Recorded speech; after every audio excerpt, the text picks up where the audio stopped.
नमस्कार दोस्तों, मैं आलोक यादव आप सभी का ICS हरदोई यूट्यूब चैनल में एक बार फिर से स्वागत करता हूं। जहां तक कि है, कल मैंने एक वीडियो आपको नंबर सिस्टम का पार्ट 1 कराया था, तो आज पार्ट 2 की बारी है। तो कल जो कराया था उसमें थोड़ा सा बात कर लेते हैं क्या क्या हुआ था, एक बार सरसरी नज़र में।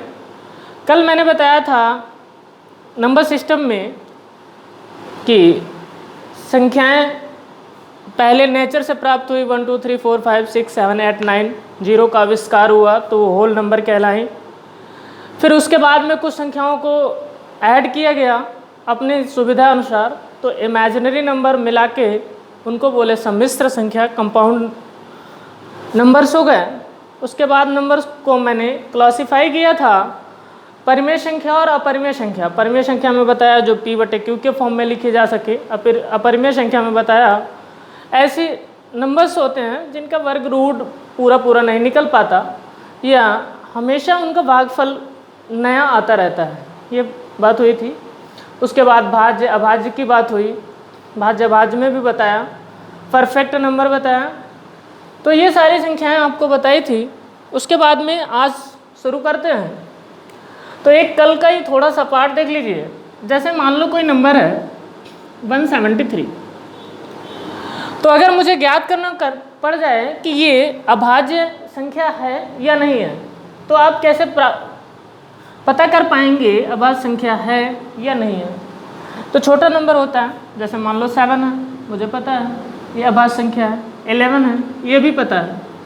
बट जब बड़ा नंबर आता है 173 आता है, 273 आता है, 144 आता है, 144 की बात करोगे तो वो तो भाज्य दिख ही रहा है। तो इसके लिए क्या करना होता है, देखो, जब कभी भी ऐसे नंबर का ये पता करना पड़े कि अभाज्य संख्या है या नहीं है, तो करना क्या है। तो देखो 173 ये किस नंबर के स्क्वायर के आसपास है। तो 13 का होता है 169 और 14 का होता है 196। तो इसका आप वर्गमूल निकाल लगभग में, तो 14 से पहले जितनी अभाज्य संख्या हैं उनसे भाग करके देखेंगे। अगर कट गई तो वो संख्या होगी भाज्य, और अगर नहीं कट पाई तो अभाज्य होगी। तो देखो ये 14 है, तो 14 के पहले कौन सी संख्या आती है, 13। तो 13 एकम 13, 4 बचा 43, नहीं कटेगा। उसके पहले अभाज्य संख्या 11, 11 एकम 11, 6, 63 हुआ, नहीं कटेगा। उसके पहले कौन सी है, 9 तो होगी नहीं। फिर 7 पे आ जाते हैं, 7 दूनी 14, 3 बचा 33, नहीं कटना है। तो उसके पहले 5, 5 तो कोई मतलब ही नहीं बचता है। फिर बात करते हैं किसकी, 3 की। अब 3 क्या कटने वाला नियम होता है, वो अभी बताएंगे क्या है, वो भी नहीं कटेगी। तो ये क्या है, एक अभाज्य संख्या है। तो कभी भी ज़रूरत पड़े कि अभाज्य संख्या मुझे पता करनी हो ये है या नहीं है, तो आप ऐसे ज्ञात कर लेंगे। तो अब आज आगे की बात शुरू करते हैं। तो कल जो हुआ, आज पढ़ेंगे डिविजिबिलिटी रूल।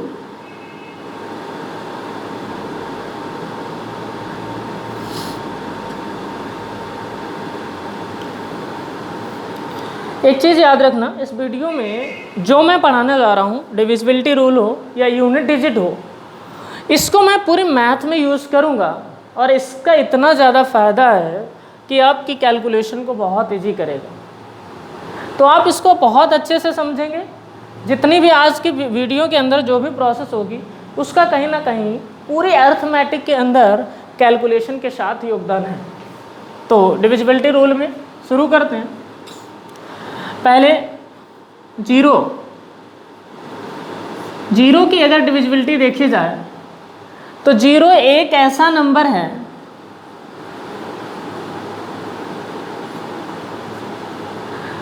जीरो के सिवा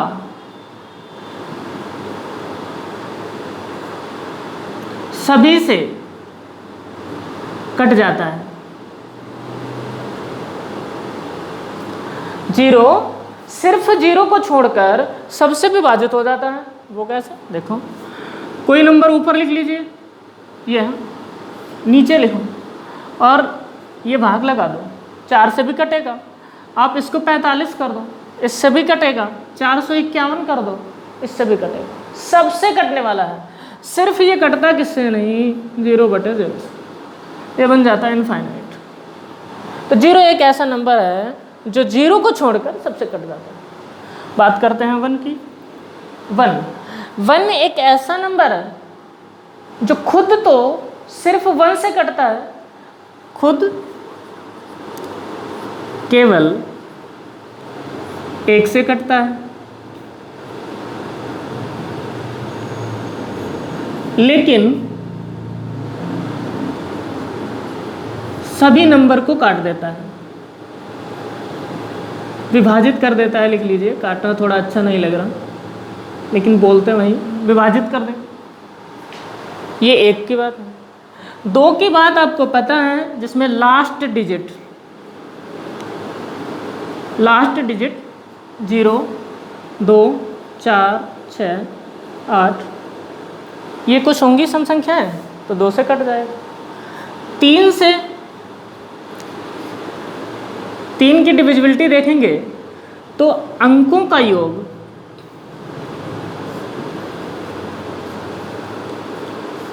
3 से कटना चाहिए, 3 से विभाजित होना चाहिए।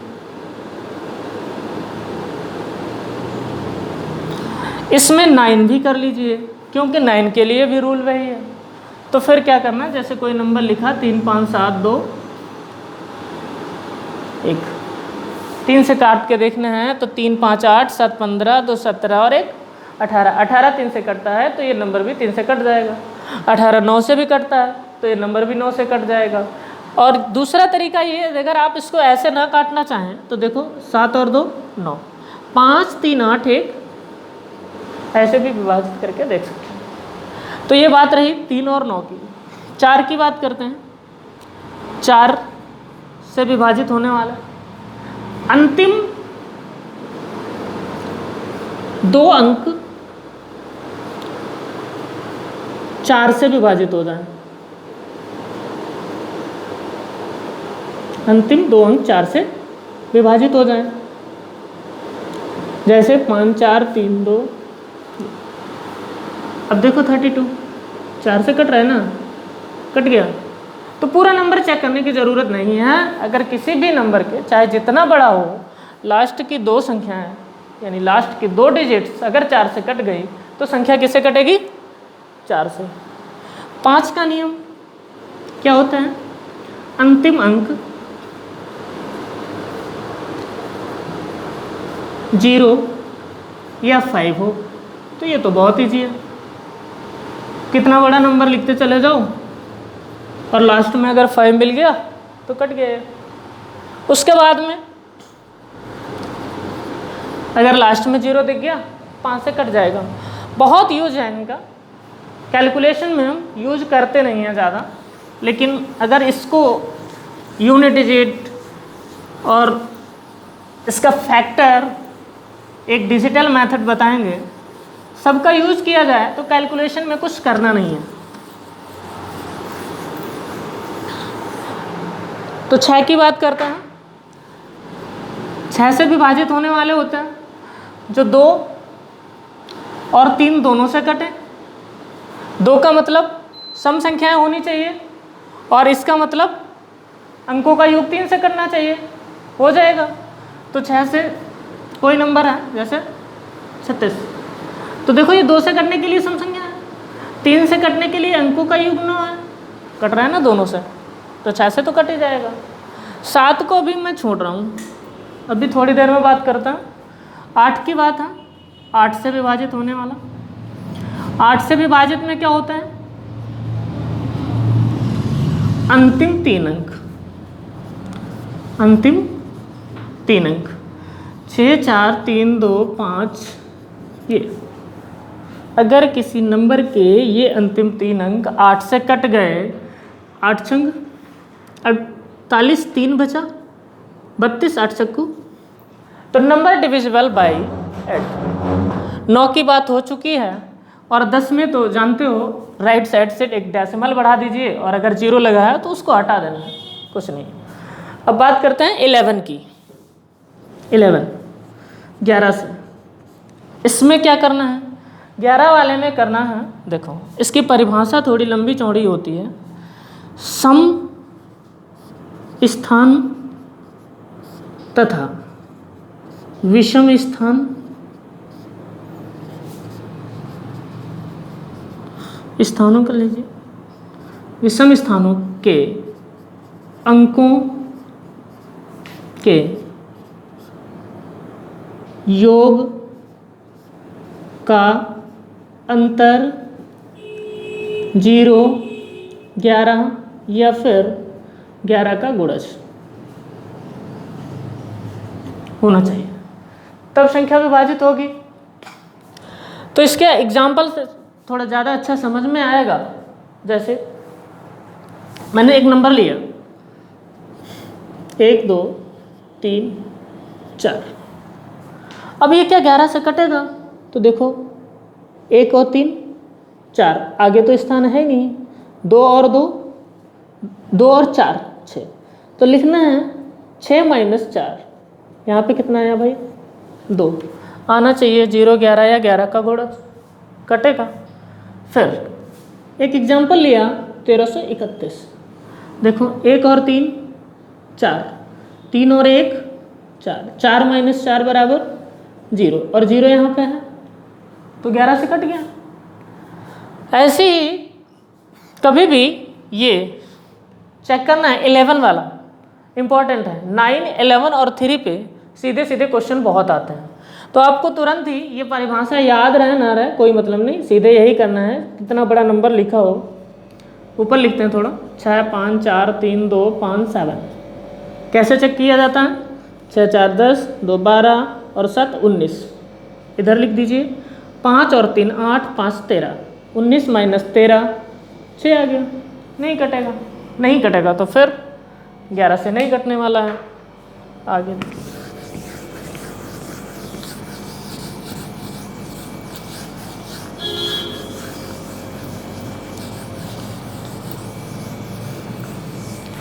अब एक चीज देखते हैं, अगर आपको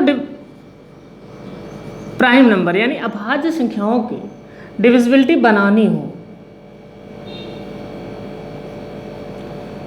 तो आप कैसे बनाएंगे, उसके लिए देखो, जैसे संख्या ये दी है 13 और मुझे चेक करना है कोई संख्या 13 से कटेगी या नहीं कटेगी, उसके लिए क्या करना है। देखो पहले मुझे ये करना है, ये वाला जो नंबर दिया है इकाई अंक, इसको अलग लिख लेना है और उसके साथ एक्स कर लेते हैं, रिमेनिंग पार्ट को प्लस कर लेना है, हो गया।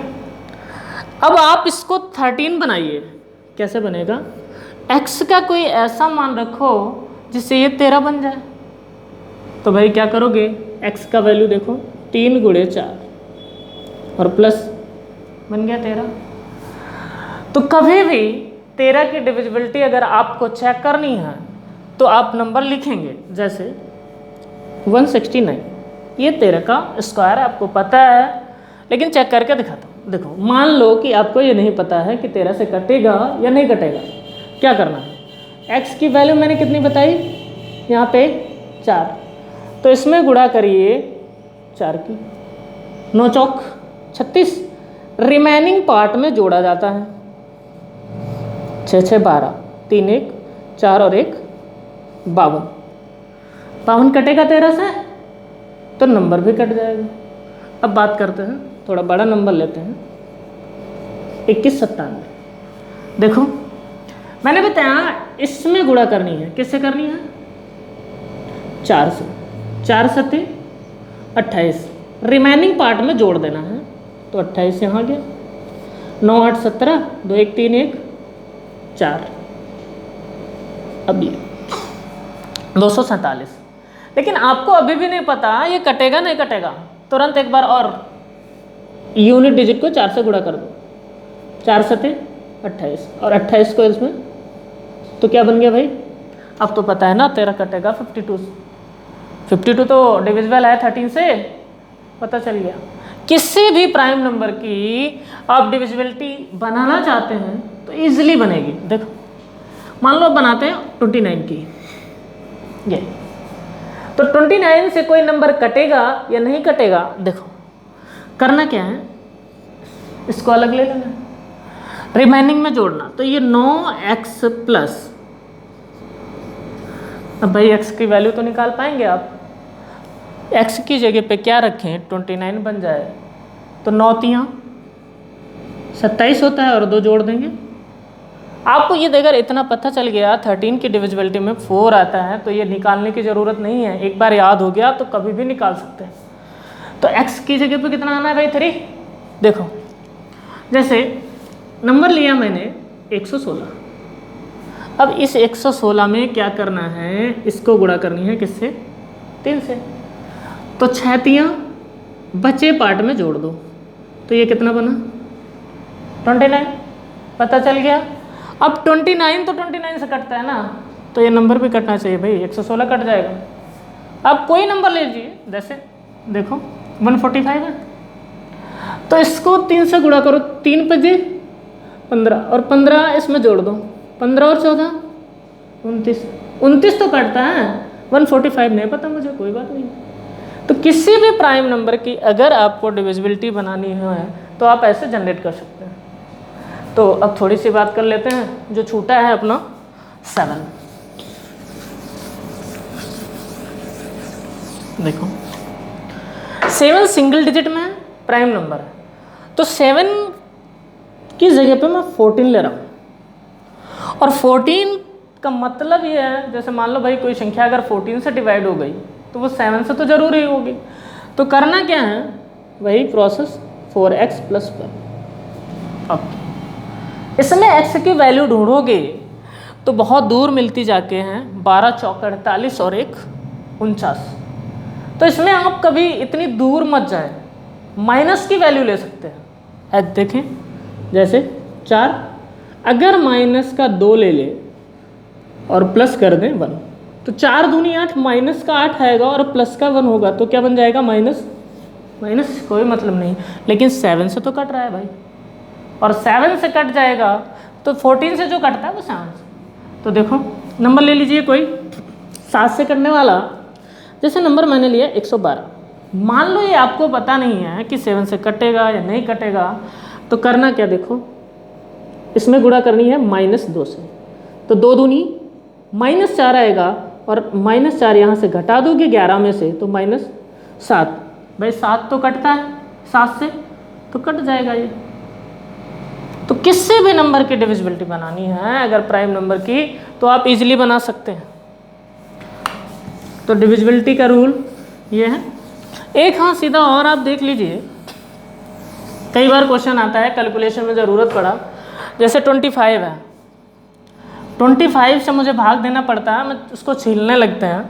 अगर कोई नंबर 25357 75 लास्ट में यहाँ दिख रहा है, अगर 25 से डिविजिबल होगा तो उसके अंतिम जो अंक हैं 2 वो 25 से कटेंगे ज़रूर। कैलकुलेशन में है काम है, डिविजिबिलिटी में डायरेक्ट कभी क्वेश्चन नहीं पूछा जाता। एक चीज़ और याद रखना, जैसे एक नंबर लिखा 360 और मुझे इसे भाग देना है 36 से, डिवाइड बाई 36। मुझे टेबल नहीं आती है तो मैं भाग देना स्टार्ट कर देता हूँ। अगर कोई नंबर दिया है बड़ा सा और उससे डिवाइड करना है तो आप उसके फैक्टर कर लेना जिनका HCF 1 हो, HCF 1 हो। 36 के फैक्टर कर लो 9 और 4, तो जो संख्या ये 9 और 4 से कट जाएगी वो 36 से तो कटनी है। तो 9 से ये कटेगा 40 बार और 4 से कटेगा 10 बार। इसका कैलकुलेशन में बहुत यूज है और इसी से मैथ इतनी इजी लगती है कि दिमाग पे लोड ही नहीं पड़ता है कैलकुलेशन में। लेकिन अभी कैलकुलेशन की बात मैं और करूँगा तो उसको बहुत इजी वे में बताना है। और एक चीज़ देखिए, जैसे मान लो एक नंबर है 720 और इसमें गुणा करनी पड़ती है मुझे 72 से, मुझे पहाड़ा नहीं पाता, तो यहाँ पे तो 0 अभी है, हटा के तब भी 72 का स्क्वायर करके निकाल सकते हैं। लेकिन अगर इसके गुणनखंड कर लें 9 और 8, तो एक बार 9 से गुणा कर दो, एक बार 8 से गुणा कर दो। ज़रूरत कब पड़ेगी, जब ऑप्शन में ऐसा नंबर मिलेगा तो 9 और 8 से डिविजिबिलिटी देख लेंगे, आंसर लगा लेंगे। तो बहुत काम की चीज़ है, इसको भी याद रखना है। तो डिविजिबिलिटी में इतना ही। थोड़ी सी एक बात कर लेते हैं, कल का एक क्वेश्चन था, जैसे नंबर लिखा है ये, इसमें फेस वैल्यू पूछ लेता है, फेस वैल्यू और प्लेस वैल्यू, ये इसको बोल अंकित मान ये भी कहा जाता है, या फिर कह देता है जातीय मान। तो कभी भी अगर फेस वैल्यू और प्लेस वैल्यू की बात करेगा तो फेस वैल्यू किसी भी नंबर की वही होती है, जैसे 1 की 1 है, 2 की 2 है, 3 की 3 है, कभी भी चेंज नहीं होता। जो उसकी एक्चुअल वैल्यू होती वही फेस वैल्यू बोले तब भी वही है, अंकित मान तब भी वही है, और जाति मान तब भी वही है। उसके बाद में बात करते हैं प्लेस वैल्यू। जैसे एक नंबर लिखा 3 4 5 6 देखो प्लेस वैल्यू की बात करें तो इसमें अगर पूछा जाए 4 का स्थानीय मान, इसका मतलब होता है स्थानीय मान। अब भाई 4 का स्थानीय मान यानी इस स्थान पे इसकी वैल्यू क्या है, ये इकाई है, ये दहाई है, ये सैकड़ा है और ये हज़ार है। तो ये 6 है, ये 50 लिखा है और ये 400 लिखा है और ये 3000 लिखा है। जब आप इसको अलग अलग तोड़ेंगे तो इस तरीके से दिखेगा, लेकिन ये मुझे करने की ज़रूरत नहीं है। जब कभी भी ऐसा आए और जिस नंबर की फेस वैल्यू प्लेस वैल्यू पूछी जाए उस नंबर को लिख लीजिए और राइट साइड में जितने नंबर हैं उतने 0 बढ़ा लीजिए तो निकल आएगा। अब उसके बाद में कभी कभी क्या होता है 3 पॉइंट, अब ऐसे क्वेश्चन आ जाता है, पूछता है 5 की प्लेस वैल्यू क्या होगी, तो 5 की प्लेस वैल्यू क्या होगी। डेसिमल वाले क्वेश्चन में आप सिर्फ इतना याद रखें, यहाँ से लेकर जितनी दूर है, कितने 1 2 अंक बाद नीचे हो गए। अगर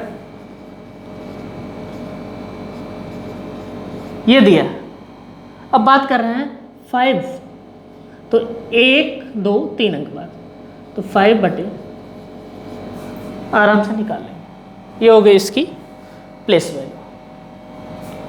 तो इसमें कुछ ज़्यादा है नहीं, काश थोड़ा बता दिया, क्वेश्चन आ जाता है टेट वगैरह में, सी टेट में।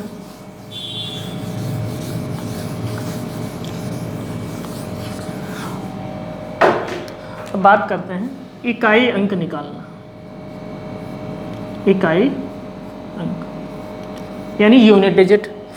यूनिट डिजिट का मतलब भाई क्या है, जैसे देखो 3 4 5 एक नंबर लिखा 3 4 5 345, इसमें ये क्या है इकाई का मान। जैसे नंबर लिखा 63 इकाई का मान।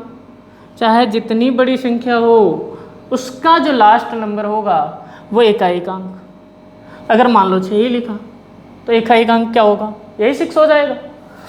तो इसमें अगर ये पूछ ले, बोलो भाई इन दोनों को जोड़ने पे यूनिट डिजिट क्या आएगी, तो बता देंगे आप ऐसे 63 45 क्या आएगा, जोड़ के बता देंगे।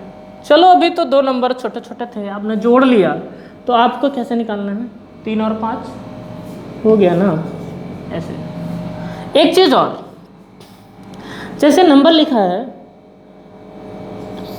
ये और इधर लिखा है 39 माइनस में, इनको तो मैं डायरेक्टली जोड़ लेता हूँ, साइन आ गया।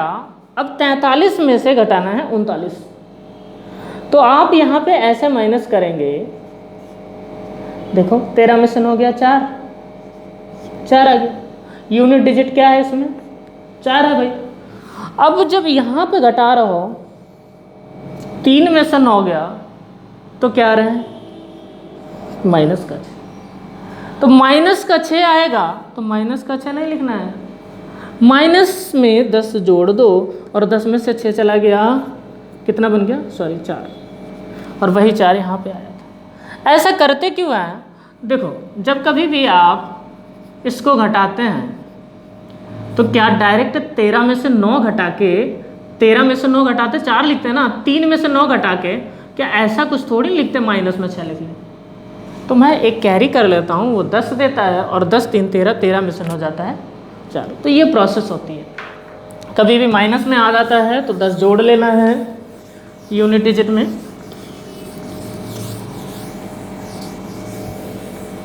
देखिए, तो ऐसे क्वेश्चन आएगा 3 5 4 7, 1 + 6 5 4, 3 + 7 2 3, 1 - 9, माइनस लगा लेते हैं।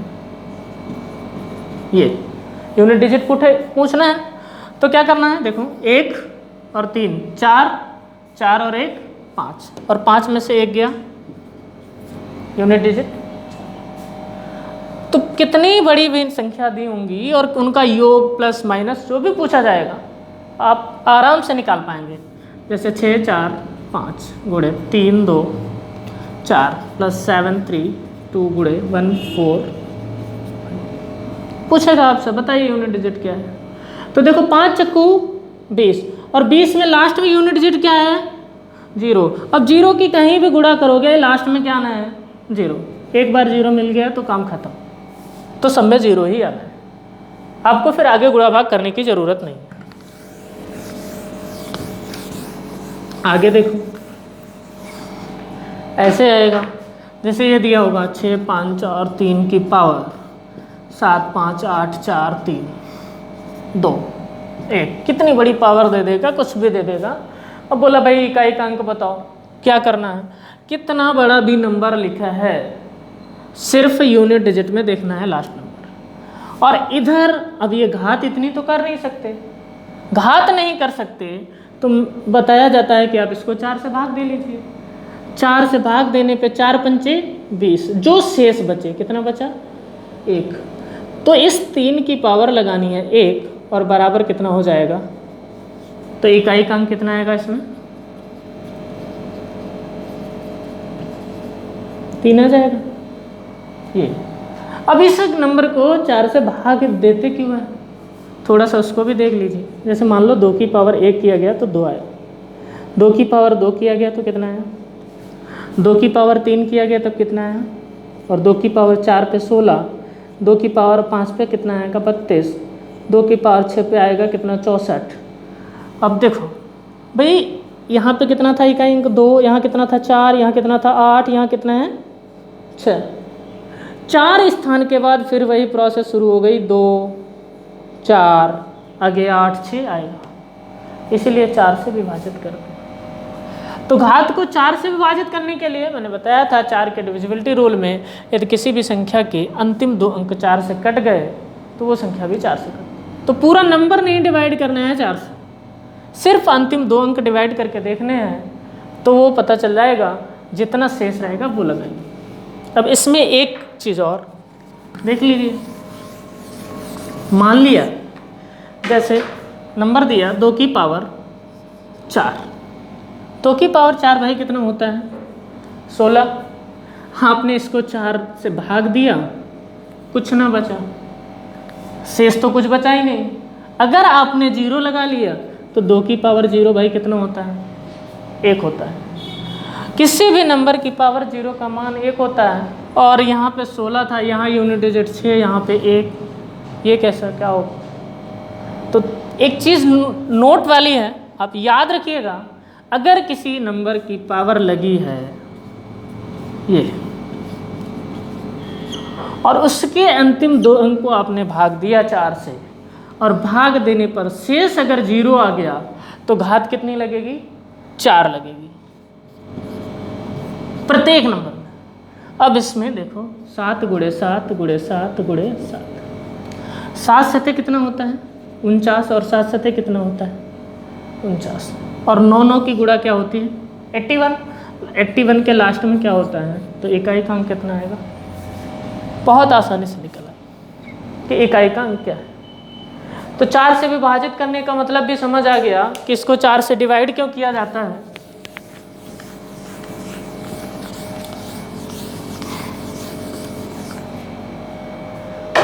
तो इस पे जब क्वेश्चन थोड़े ज़्यादा करवाए जाएंगे तो आपको पता चल जाएगा, लेकिन बात थोड़ी समझ आई होगी। और एक चीज़ याद रखना कि आप लोग वीडियो जो आता जाए उसी को देखते जाइएगा और थोड़े दिन के बाद आपको ये पता चलेगा कि मैथ कब ख़त्म हो गई खेल खेल में और कब मुझे आ गई पता ही नहीं चलेगा। और अगर जमा करेंगे पूरा एक ही बार में पढ़ने के लिए तो कुछ नहीं हो पाएगा। देखो तो जैसे 7 5 4 3 5 ये लिखा और इसकी पावर 6 4 3 2 1। अब भाई फिर आप क्या किए, इसको भाग देना स्टार्ट कर दिए, 1 आया 5 की पावर 1 किया 5 किया। एक साइक्लिसिटी होती है कि अगर 0 है 1 है 5 है तो भाग देने की ज़रूरत ही नहीं है, हमेशा वही आता है। देखो जैसे 5 की पावर आप कितनी भी कर लो, 1 करोगे तो 5, 5 की पावर 2 करोगे तो कितना आएगा 25, लास्ट में कितना 5 ही आएगा। 5 की पावर 3 करोगे तो 1 to 5 आएगा, कभी चेंज ही नहीं होता है। यही 6 के साथ है, यही 1 के साथ है। तो आपको कभी भी यदि अगर लास्ट में 5 मिल जाए या 1 मिल जाए या 0 मिल जाए, ये इसमें तो वही रहेगा, चेंज ही नहीं होना है। तो आप इसको भाग भी नहीं करेंगे, सीधा सीधा यही जैसे 6 5 4 3 5 प्लस 7 इसकी पावर लगा दीजिए 2 4 3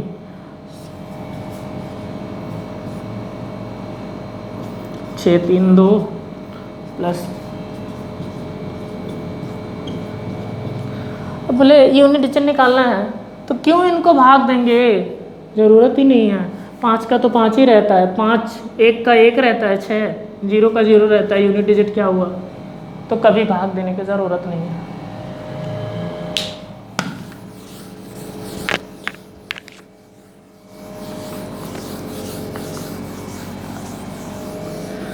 एक छोटी सी बात और, जैसे कभी एक क्वेश्चन दिया है, इसमें पूछ लेता है इसकी पूर्ववर्ती संख्या कौन है, पूर्ववर्ती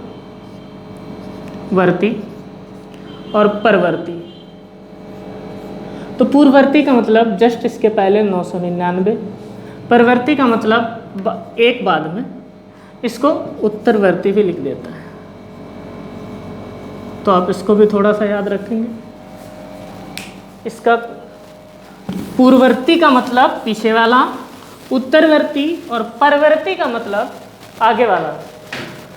थोड़ा सा और देखते हैं, डिजिटल सम। ये कैलकुलेशन के लिए बहुत इम्पोर्टेंट है। कहाँ यूज होगा वो मैं बताऊंगा, सिर्फ आप थोड़ा सा समझ लीजिए। जैसे 1 2 3 4 5 6 7 8 9, अगर किसी भी संख्या में आप 9 चाहे जितने जोड़ दें, उसके डिजिटल सम पे कोई फर्क नहीं पड़ता। कैसे? 9 1, अब डिजिटल सम का मतलब एक अंक में 0 और 1 जोड़ेंगे कितना आएगा, और यहाँ पे कितना था, चलो अब 1 था 9, इसमें मैंने जोड़ दिए 3 9। अब देखो 9 9 18 और 9 27 और 1 28, और 28 का डिजिटल सम करेंगे तो 10 बनेगा, और 10 में 1 और 0 को जोड़ेंगे तो क्या बनेगा, 1 बनेगा। कोई भी नंबर 9 जोड़ा तो कितना बना 11, और 11 के 1 1 को जोड़ेंगे तो कितना बन गया 2, और 2 इधर था 2 इधर था। अगर किसी संख्या में आप 9 जोड़ दो उसके डिजिटल सम पे कोई फर्क ही नहीं पड़ता है। और यूज इसका कैलकुलेशन में कहाँ होगा वो मैं बताऊंगा, आप परेशान हो, बहुत यूज है।